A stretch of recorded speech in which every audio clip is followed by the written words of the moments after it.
A paz do Senhor, boa noite, tudo bem com vocês?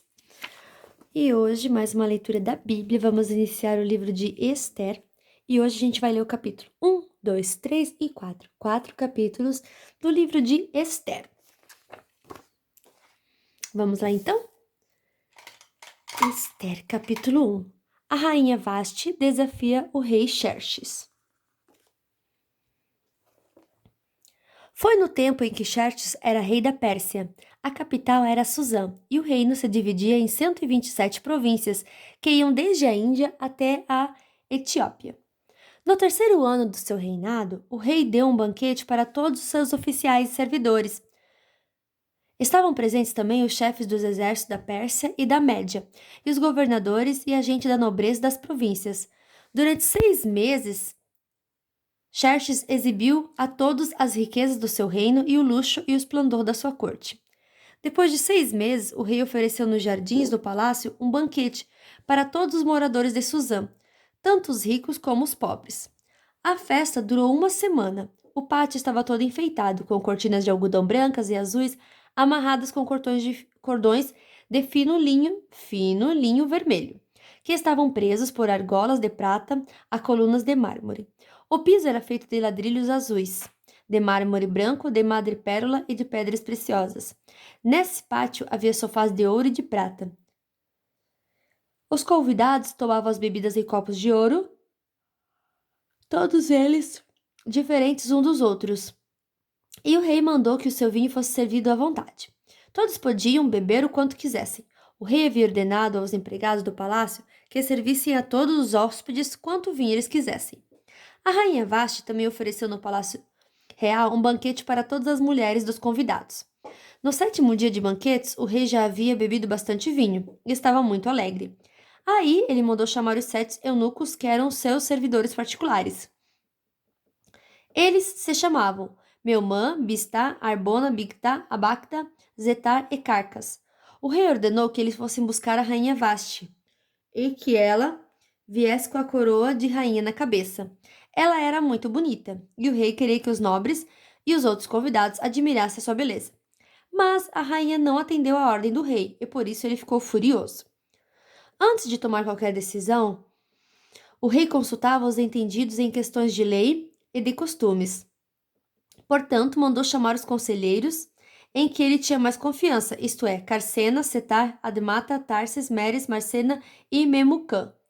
Estes eram os 7 ministros da Pérsia e da Média que ocupavam as mais altas posições no reino e serviam como conselheiros íntimos do rei. Ele perguntou: Eu, o rei Xerxes, mandei por meio dos meus servidores uma ordem à rainha Vasti, mas ela não obedeceu. De acordo com a lei, o que deve ser feito? Aí Memucã disse ao rei e aos seus ministros: O que a rainha fez é uma ofensa não somente contra o senhor e seus ministros, mas também contra os homens de todas as províncias do reino. Pois, quando em todo o reino as mulheres souberem do que a rainha fez, elas irão desprezar os seus maridos e vão dizer: O rei Xerxes mandou buscar a rainha Vasti e ela não foi. Hoje mesmo, continuou Memucã, as mulheres das altas autoridades da Pérsia e da Média vão saber do que a rainha Vasti fez e vão contar aos seus maridos. E por toda parte as mulheres não respeitarão seus maridos, e os maridos ficarão zangados com as suas mulheres. Portanto, se for da sua vontade, ó rei, assine um decreto proibindo a rainha Vasti de aparecer na presença do Senhor. E mande escrever isso nos livros da lei da Pérsia e da Média, para que nunca possa ser anulado. Depois arranje uma mulher que seja melhor do que Vasti, para ser rainha no lugar dela. Quando a ordem do rei for anunciada a todo este enorme reino, então todas as mulheres tratarão com respeito seus maridos, sejam ricos ou pobres. O rei e os seus ministros gostaram da ideia, e ele fez o que Memucã tinha sugerido. Ele enviou cartas a todas as províncias do reino, cada carta na língua e na escrita de cada província e de cada povo, mandando que todo marido fosse chefe da sua casa e que tivesse sempre a última palavra. Capítulo 2. Esther é feita rainha.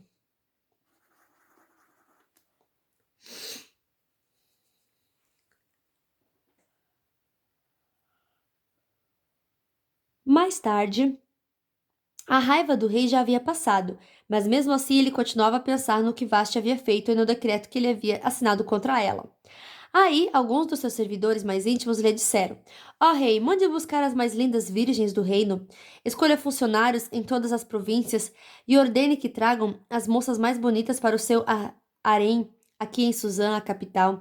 Egai, o eunuco responsável pelo harém real, tomará conta delas e fará com que recebam um tratamento de beleza. E então, ó rei, que a moça que mais lhe agradar seja a rainha no lugar de Vashti. O rei gostou da ideia e fez o que lhe sugeriram. Em Suzã morava um judeu chamado Mordecai, filho de Jair e descendente de Simei e de Quis, da tribo de Benjamim. Quando o rei Nabucodonosor da Babilônia levou de Jerusalém como prisioneiro o rei Joaquim de Judá, Mordecai estava entre os prisioneiros que foram levados com Joaquim. Mordecai levou consigo sua prima, Radassa, isto é, Esther, uma moça bonita e formosa.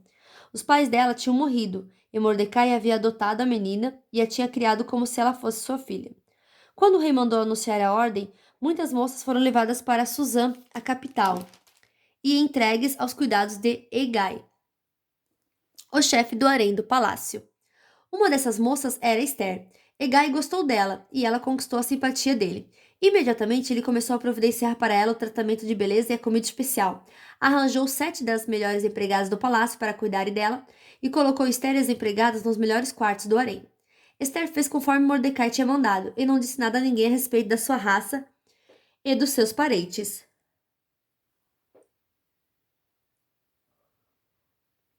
Todos os dias Mordecai passeava em frente do pátio do harém para saber como Esther estava passando e o que ia acontecer com ela.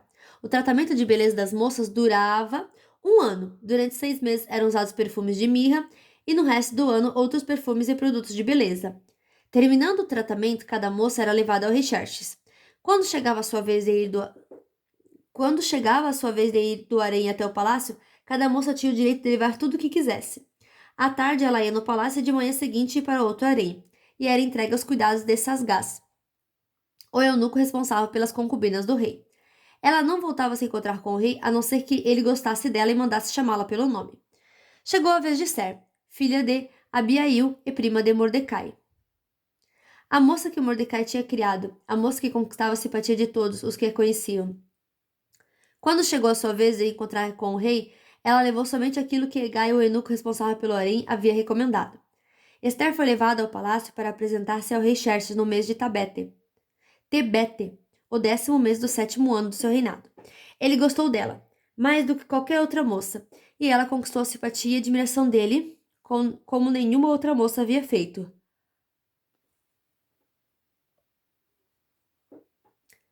Ele colocou a coroa na cabeça dela e a fez rainha no lugar de Vashti. Depois ele deu um grande banquete em honra de Esther e convidou todos os oficiais e servidores. Ele decretou que aquele dia fosse feriado no reino inteiro e distribuiu presentes que só um rei poderia oferecer. Mordecai salva a vida do rei. Durante o tempo que as moças estavam sendo transferidas para outro harém, Mordecai tinha sido nomeado pelo rei para ocupar um cargo no governo. Segundo o conselho de Mordecai, Esther ainda não tinha dito a ninguém que era judia. Ela continuava a obedecer a Mordecai como tinha feito nos tempos de menina, quando ele a estava criando. Naqueles dias, Mordecai, fazendo seu serviço no palácio, ficou sabendo que Bigtan e Teres, 2 eunucos que eram guardas no palácio, estavam zangados com o rei e planejavam matá-lo. Mordecai contou isso à rainha Esther, e ela disse ao rei o que Mordecai havia descoberto. Houve uma investigação e descobriu-se que era verdade. Então os 2 eunucos foram enforcados, e o rei ordenou que fosse registrado um relatório sobre isso no livro em que se escrevia a história do reino. Capítulo 3. Amã faz planos para acabar com os judeus. Depois disso, o rei Xerxes colocou um homem chamado Amã no cargo de primeiro-ministro. Amã era filho de Amedata e descendente de Agag. O rei ordenou que todos os funcionários do palácio se curvassem e se ajoelhassem diante de Amã, em sinal de respeito. E todos os funcionários começaram a fazer isso, menos Mordecai.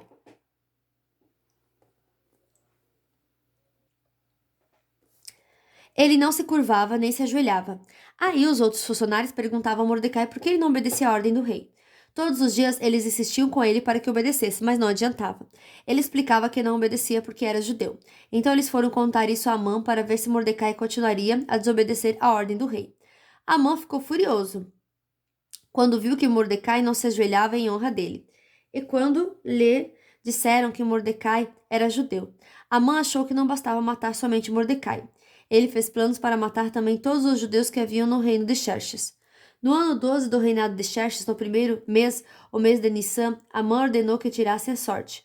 Chamava-se isso de Purim, para decidir o dia e o mês em que os judeus seriam mortos. Foi sorteado o dia 13 do 12º mês, o mês de Adar. Amã foi e disse ao rei: Por todas as províncias do reino está espalhado um povo que segue leis diferentes das leis dos outros povos. O pior, ó rei, é que eles não obedecem às suas ordens e por isso não convém que o Senhor tolere que eles continuem agindo assim. Se o Senhor quiser, assina um decreto ordenando que eles sejam mortos. E eu prometo depositar nos cofres reais 342 mil quilos de prata para pagar as despesas do governo. O rei tirou seu anel sinete, que servia para carimbar suas ordens, e o deu a Amã, filho de Amedata, descendente de Agag, o inimigo dos judeus. E o rei lhe disse: Fique com o seu dinheiro, e essa gente eu entrego nas suas mãos, faça com eles o que quiser. No dia 13 do primeiro mês, Amã mandou chamar os secretários do palácio e editou a ordem. Ele ordenou que fosse traduzida para todas as línguas faladas no reino e que cada tradução seguisse a escrita usada em cada província. A ordem devia ser enviada a todos os representantes do rei, aos governadores das províncias e aos chefes dos vários povos. Ela foi escrita em nome do rei, carimbada com seu anel sinete, e levada por mensageiros a todas as províncias do reino. A ordem era matar todos os judeus num dia só, o dia 13 do 12º mês, o mês de Adar. Que todos os judeus fossem mortos sem dó nem piedade, os moços e os velhos, as mulheres e as crianças. E a ordem mandava também que todos os bens dos judeus ficassem para o governo. Em cada província deveria ser feita uma leitura em público dessa ordem, a fim de que, quando chegasse o dia marcado, todos estivessem prontos. O rei deu ordem e os mensageiros foram depressa a todas as províncias e em Suzã, a capital. A ordem foi lida em público. O rei e Amã se assentaram para beber enquanto a confusão se espalhava pela cidade. Capítulo 4. Mordecai pede a ajuda de Esther. Quando Mordecai soube de tudo isso, rasgou a roupa em sinal de tristeza, vestiu uma roupa feita de pano grosseiro, pôs cinza na cabeça e saiu pela cidade chorando e gritando. Quando chegou à entrada do palácio, ele não entrou, pois quem estivesse vestida daquela maneira não podia entrar. E em todas as províncias, em todos os lugares onde foi lida a ordem do rei, os judeus começaram a chorar em voz alta. Eles se lamentaram, choraram e jejuaram, e muitos deles vestiram roupas feitas de pano grosseiro e se deitaram sobre as cinzas. Esther ficou muito aflita quando as suas empregadas e os seus eunucos lhe contaram o que havia acontecido. Ela mandou roupas para Mordecai vestir, mas ele não quis. Então ela mandou chamar Ataque, um dos eunucos do palácio, que tinha sido escolhido para atendê-la, e ordenou que ele fosse falar com Mordecai para saber o que estava acontecendo e qual era a razão de tudo aquilo. Ataque foi procurar Mordecai na praça que havia em frente ao palácio. E Mordecai contou tudo o que tinha acontecido com ele. Disse também a quantia exata que Amã tinha prometido depositar nos cofres do rei como pagamento pela destruição de todos os judeus. Mordecai entregou ao Ataque uma cópia do decreto que havia sido lido por toda a cidade de Suzã, ordenando que os judeus fossem mortos. E Mordecai pediu ao Ataque que levasse a cópia a Esther, explicasse tudo direito e pedisse a ela que fosse falar com o rei e insistisse que ele tivesse piedade do povo dela. Ataque fez o que Mordecai tinha pedido. E Esther mandou Ataque entregar a seguinte resposta a Mordecai: É do conhecimento de todos, desde os servidores do palácio até os moradores de todas as províncias, que ninguém, seja homem ou mulher, pode entrar no pátio de dentro do palácio para falar com o rei, a não ser que tenha recebido ordem para isso. A lei é esta: quem entrar sem licença do rei será morto, a não ser que o rei estenda o seu cetro de outra pessoa, de ouro para essa pessoa, e já faz um mês que o rei não me manda chamar. Quando recebeu uma mensagem de Esther, Mordecai mandou o seguinte recado para ela: Não pense que, por morar no palácio, só você, entre todos os judeus, escapará da morte. Se você ficar calada numa situação como esta, do céu virão socorro e ajuda para os judeus, e eles serão salvos, porém você morrerá e a família do seu pai desaparecerá. Mas quem sabe, talvez você tenha sido feito rainha justamente para ajudar numa posição como esta. Esther enviou a Mordecai a seguinte resposta: Vá e reúna todos os judeus que estiverem em Suzã, e todos vocês jejuem e orem por mim. Durante 3 dias não comam nem bebam nada, nem de dia, nem de noite. Eu e as minhas empregadas também jejuaremos. Depois irei falar com o rei, mesmo sendo contra a lei. E se eu tiver de morrer por causa disso, eu morrerei. Aí Mordecai foi e fez tudo o que Esther havia mandado. E fim da nossa leitura de hoje. Que Deus abençoe a sua vida e até amanhã. Tchau!